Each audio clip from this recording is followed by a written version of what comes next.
keuangan itu ada yang namanya neraca. Terus ada laba rugi, ada laporan laba rugi, ada laporan perubahan ekuitas, ada laporan perubahan posisi keuangan, ya, atau arus kas. Nah, 5 catatan laporan lain serta materi penjelasan. Jadi, nah ada 5 laporan keuangan, tapi yang biasa dilakukan ya, hanya 3. Nah, yaitu laporan neraca, laporan laba rugi, dan laporan arus kas. Begitu. Nah, laporan perubahan ekuitas ini jarang, cuman kalau untuk tampilan resmi selalu dibuat. Nah, laporan keuangan itu apa? Adalah catatan informasi keuangan suatu perusahaan pada suatu periode yang digunakan untuk menggambarkan kinerja perusahaan. Nah, jadi laporan keuangan itu untuk memberikan gambaran tentang kinerja perusahaan. Dari apa? Dari informasi keuangan.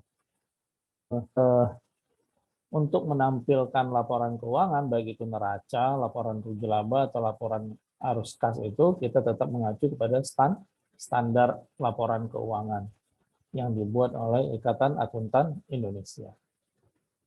Ya. Dari laporan keuangan tadi itu, kita bisa membuat rasio keuangan atau financial ratio. Nah, ini merupakan alat analisa keuangan perusahaan. Jadi untuk menganalisa apakah kinerja itu sudah baik atau belum, bisa dengan menggunakan financial ratio ya, atau rasio keuangan. Nah, di dalam rasio keuangan ini kita menganalisa dengan melakukan perbandingan data keuangan yang terdapat pada pos-pos laporan keuangan. Ya. Bisa neraca dengan neraca, bisa neraca dengan laporan rugi laba, bisa laporan arus kas dengan laporan rugi laba, begitu. Jadi ada yang dibandingkan. Jadi rasio keuangan adalah perbandingan antara data keuangan yang terdapat pada pos laporan keuangan.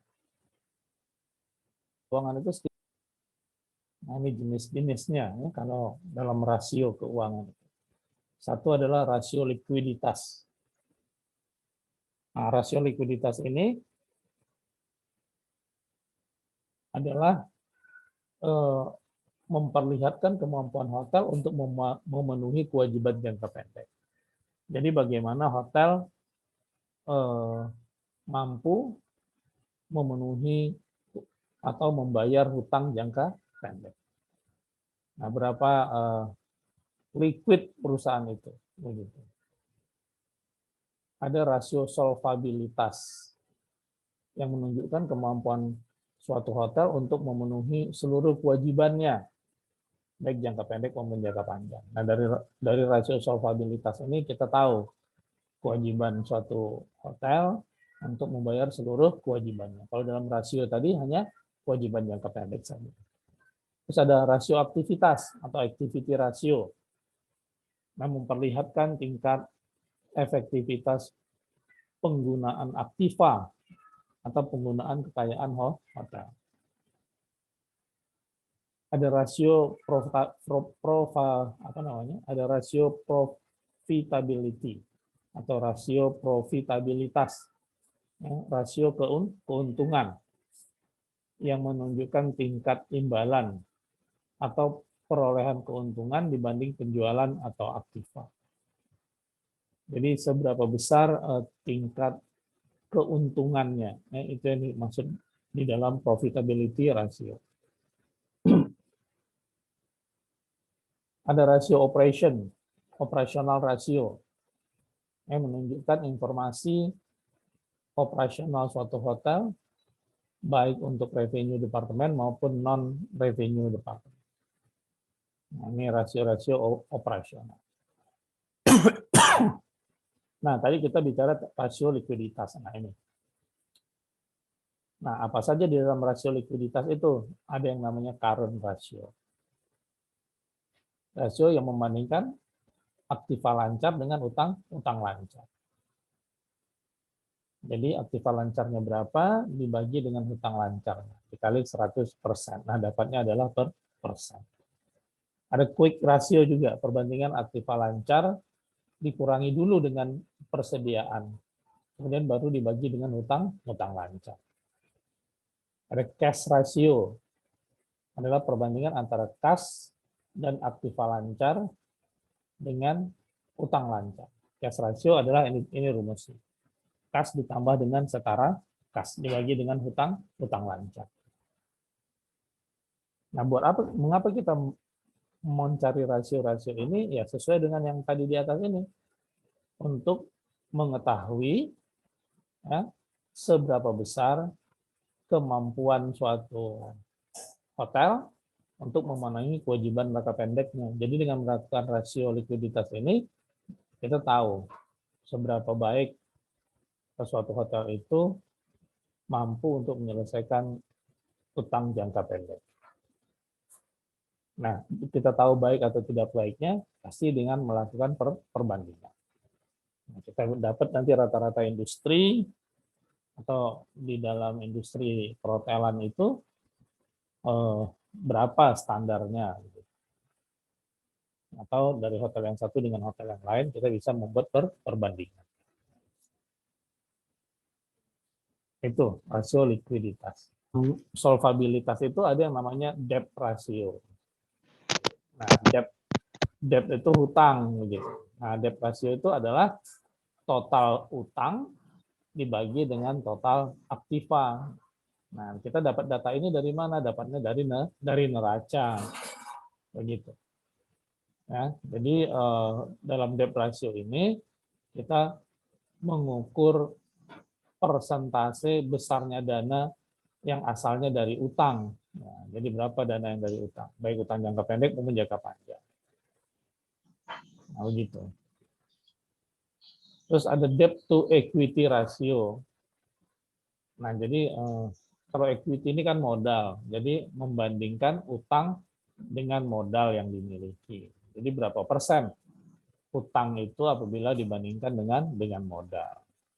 Nah, kalau yang debt ratio itu berapa persen utang itu apabila kita bandingkan dengan total aset. Gitu. Nih ada rentabilitas. Nah, rentabilitas itu adalah tadi apa rentabilitas di atas ini? Lihat lagi. Ini profitability ratio menunjukkan tingkat imbalan atau keuntungan dibanding dengan penjualan atau aktiva. Jadi kita tahu berapa besar persentase keuntungannya apabila dibandingkan dengan penjualan dan aktiva.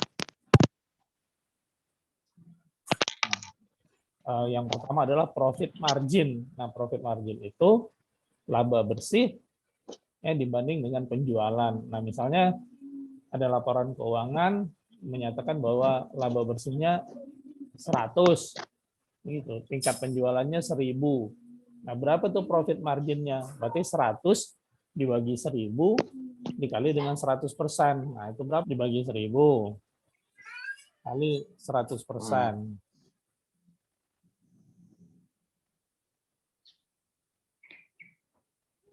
Berapa? Gitu. Nanti perusahaan itu untungnya 10%. Nah, apakah keuntungan 10% ini bagus? Nah, kita mesti bandingkan dengan rata-rata industri. Tingkat keuntungan kalau di industri perhotelan itu biasanya berapa? Gitu. Apakah 10%, apakah 20%, apakah 30%? Nanti dapat rata-rata industrinya, baru kita tahu bahwa untung kita ini adalah bagus atau tidak bagus. Gitu. Ya, selain profit margin ada juga namanya return on investment. Begitu. Nah, rumusnya adalah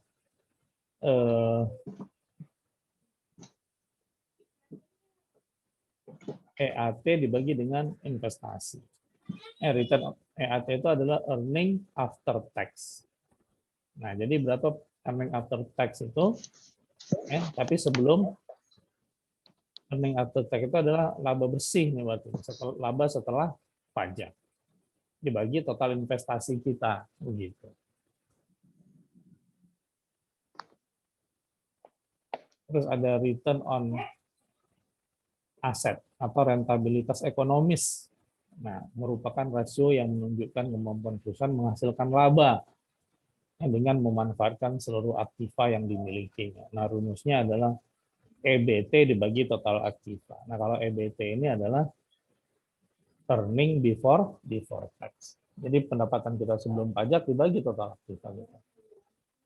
Begitu. Nah, ini ada rasio operasional. Ini kalau di hotel suka ditanya ini setiap hari berapa ADR-nya gitu. Berapa harga rata-rata kamarnya. Nah, itu rumusnya didapat dengan seluruh pendapatan kamar dibagi dengan seluruh jumlah kamar yang terjual. Jadi kalau kamu tanya, ada yang bilang ADR, ya, ada yang bilang apalagi istilahnya itu, average daily rate, atau ada yang suka bilang rate saja begitu.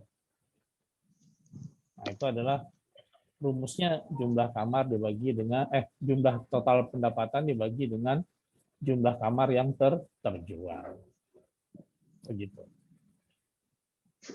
Nah, ini selalu ditanya.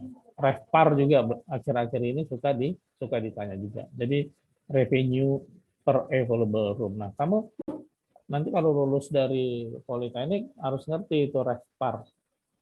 Nanti nah, apa itu RevPAR? Adalah revenue per available room.